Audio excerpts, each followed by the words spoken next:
How are you in Spanish is one of the first questions people want to learn when starting this beautiful language. Whether you're traveling, studying, or just learning for fun, Spanish is spoken in many countries, and while accents change, greetings stay friendly and warm. The most common way to say, "How are you?" in Spanish is "Cómo estás?" This is informal and perfect for friends, classmates, or people your age. If you want to sound more polite or formal, especially with elders or professionals, say "Cómo está usted?"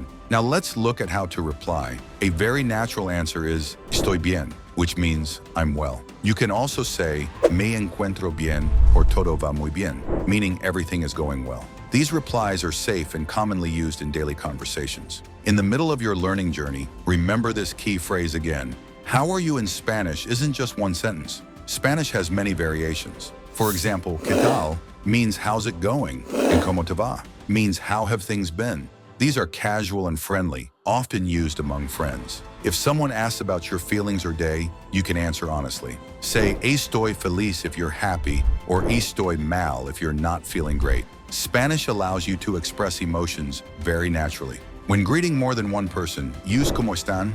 And if you want to sound extra friendly, add "y tú," which means "and you." You'll also hear slang in different countries. In Spain, people say "¿Qué pasa?" In Mexico, "¿Qué onda?" In Costa Rica, "Pura vida." All of these are relaxed ways to ask how someone is doing. Remember that learning "How are you?" in Spanish helps you start real conversations, not just memorize words. Practice often, listen to native speakers, and don't be afraid to speak.